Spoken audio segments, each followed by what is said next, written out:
Good morning बच्चों, एक बार फिर से आपका स्वागत है ऑनलाइन क्लासेस में। देखिए चैप्टर नंबर 37 म्यूटेशन की हम लोग बात कर रहे हैं, जिसके अंदर मैंने आपको म्यूटेशन के टाइप्स के अंदर जो जीन उत्परिवर्तन है उसके बारे में बता दिया। आज जो हमारा 2 नंबर रहेगा वो है गुणसूत्री उत्परिवर्तन या गुणसूत्रीय विपत्तन। गुणसूत्रीय उत्परिवर्तन बोल सकते हो या इसको आप लोग गुणसूत्रीय विपत्तन कह सकते हो। दोनों नाम हैं, एक ही नाम है, दोनों की एक ही परिभाषा है। सबसे पहले हम इसकी परिभाषा की बात करते हैं। जीन उत्परिवर्तन के अंदर हमने देखा था कि जो डीएनए था उसके अंदर जो नाइट्रोजन क्षार थे उनकी जो क्रम था उसमें बदलाव को हमने क्या नाम दिया था? जीन उत्परिवर्तन नाम दिया था। अब हम बात करेंगे गुणसूत्रीय उत्परिवर्तन की। इसमें क्या होगा, जो गुणसूत्र होते हैं क्रोमोसोम की जो जीन अवस्था में कोई अंतर अगर हो जाए, क्रोमोसोम है उसकी जो जीन अवस्था होती है उसमें अगर कोई अंतर हो जाए या फिर उनमें कोई अतिरिक्त जीन जो है वो जुड़ जाए, सीधा सा मतलब है जैसे 8 जीन है, इसमें या तो 1 प्लस हो जाए 9 हो जाए, या फिर इसमें परिवर्तन हो जाए 7 हो जाए 6 हो जाए।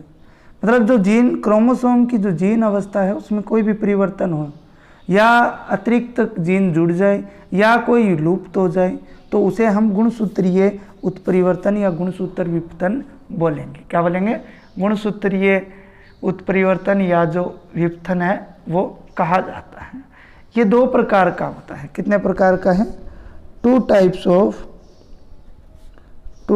ऑफ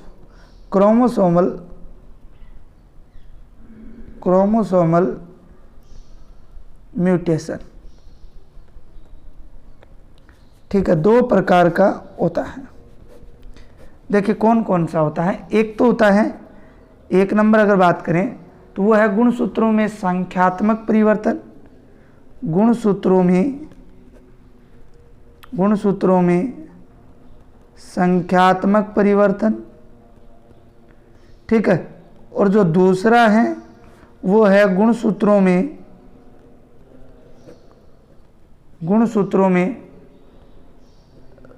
संरचनात्मक परिवर्तन। गुणसूत्रों में संरचनात्मक परिवर्तन। हम सबसे पहले 1 नंबर की बात करेंगे, गुणसूत्रों में संख्यात्मक परिवर्तन। किसकी बात करेंगे? गुणसूत्रों में संख्यात्मक परिवर्तन की हम लोग जो है वो बात करेंगे, या इसे बहुगुणिता भी बोला जाता है। क्या बोला जाता है? बहुगुणिता भी बोला जाता है। इंग्लिश में अगर बात करें तो पॉलीप्लॉइडी भी बोला जाता है। क्या बोला जाता है? पॉलीप्लॉइडी भी बोला जाता है। क्या बोला जाता है? पॉलीप्लॉइडी जो है वो भी इसको बोला जाता है। देखिए इसमें क्या होता है, एक प्रजाति के सभी सदस्यों में गुणसूत्र की संख्या हमेशा निश्चित होती है। जैसे हम मानव की बात करते हैं तो मानव के अंदर कितने गुणसूत्र होते हैं? एक सेल के अंदर 46 गुणसूत्र होते हैं। इसी प्रकार चाहे कोई भी हो, खरगोश, कुत्ता, बिल्ली, चाहे कोई भी हो, पादप हो, उनके अंदर जो गुणसूत्रों की संख्या है वो क्या होती है? निश्चित होती है। इस प्रकार के उत्परिवर्तन में क्या होगा, जीन में स्वयं में परिवर्तन नहीं होता है, बल्कि जो पूरा गुणसूत्र की संख्या है वो 2 गुनी, 3 गुनी अथवा कई गुनी हो जाती है। क्या हो जाती है? गुणसूत्रों की जो संख्या है, जीन जो है उसमें स्वयं में कोई चेंजेस नहीं होते हैं, जबकि जो नंबर ऑफ क्रोमोसोम है, क्या है? नंबर ऑफ क्रोमोसोम जो है उनके अंदर उनकी संख्या जो है वो 2 गुनी, 3 गुनी, ठीक है, या फिर अनेक गुनी हो जाती है, बहुगुनी हो जाती है। जैसे 4 गुणसूत्र हैं तो 4 के 2 गुना कितने हो जाए? 8 हो जाएंगे। 8 3 गुना माने तो 12 हो जाएंगे। इस प्रकार से 12 50 किस प्रकार से ये जो है कई गुना हो जाती हैं। इसे ऐसे परिवर्तन को क्या कहा जाता है? बहुगुणिता कहा जाता है। ऐसे परिवर्तन को क्या कहा जाता है? बहुगुणिता कहा जाता है। ऐसे परिवर्तन को क्या कहा जाता है? बहुगुणिता जो है वो बोला जाता है। इसके बाद में अगर बात करें तो कोशिका विभाजन में अपसामान्यता या संकरण होने के कारण इन गुणसूत्रों की संख्या जो है उसमें परिवर्तन आता है। और बहुगुणिता की भी अगर बात करें तो ये परिवर्तन भी 2 प्रकार के हो सकते हैं। बहुगुणिता के अंदर भी परिवर्तन कितने प्रकार के हो सकते हैं? 2 प्रकार के हो सकते हैं। एक तो होता है सुगुणिता, एक तो क्या होता है? सुगुणिता होता है, या इसे इंग्लिश में इयोप्लॉइडी बोला जाता है। क्या बोला जाता है? इयोप्लॉइडी बोला जाता है। बहुगुणिता के कितने परिवर्तन होते हैं? 2, सुगुणिता और एक होता है स्वबहुगुणिता। तो सबसे पहले हम किसकी सुगुणिता की बात करते हैं। सुगुणिता के अंदर भी हम जो है 2 प्रकार के पढ़ेंगे, एक तो स्वबहुगुणिता और एक परबहुगुणिता की बात करेंगे। और उसके बाद में 2 नंबर जो है वो है असहगुणिता। दूसरा कौन सा है? असहगुणिता है, अनयूप्लॉइडी, उसकी बात करेंगे। सुगुणिता के अंदर क्या होगा? देखिए, कोई भी जीव है या कोशिका है, उसमें उपस्थित जो गुणसूत्रों के समुच्चय हैं उनको एक गुणिता कहते हैं। भाई गुणसूत्रों के जो समुच्चय हैं, गुणसूत्रों के समुच्चय को क्या कहा जाता है? एक गुणिता कहा जाता है।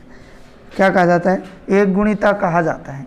यदि किसी जीव में आधारभूत गुणसूत्रों के 2 से अधिक समुच्चय बन जाए, भाई गुणसूत्रों के समुच्चय को एक गुणिता कहा जाता है। अगर ये क्या बन जाए? 2 से अधिक समुच्चय बन जाए। कितने समुच्चय बन जाए? 2 से अधिक अगर समुच्चय बन जाते हैं तो उसे सुगुणिता कहते हैं। और ये सुगुणिता भी कितने प्रकार की होती है?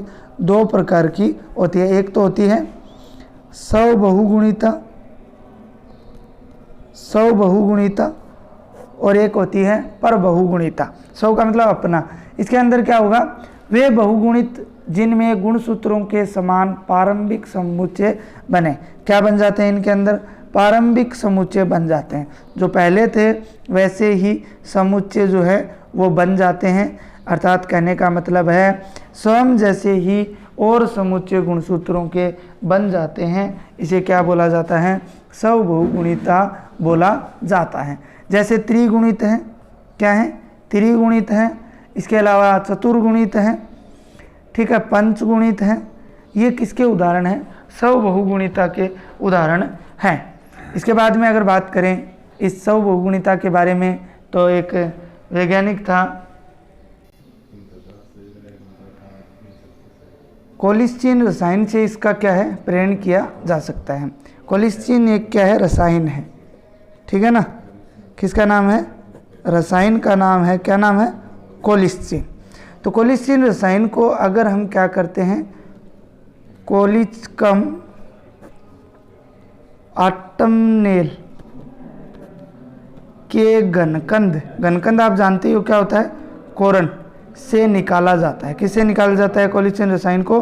कोलिचकम ऑटमनेल के घनकंद से निकाला जाता है। और ये रसायन जो है वो कोशिका विभाजन में बनने वाले तर्कु को स्थिर बनाकर उसे क्या कर देता है? तोड़ देता है, जिससे गुणसूत्रों के ध्रुवों पर क्या है? गमन नहीं हो सकता, जिसके कारण इनकी संख्या क्या हो जाती है? दुगुनी हो जाती है। संख्या कितनी हो जाती है? दुगुनी हो जाती है। तो स्वयं जैसे ही समुच्चय का और निर्माण कर लेना क्या कहलाता है? स्वबहुगुणिता कहलाता है।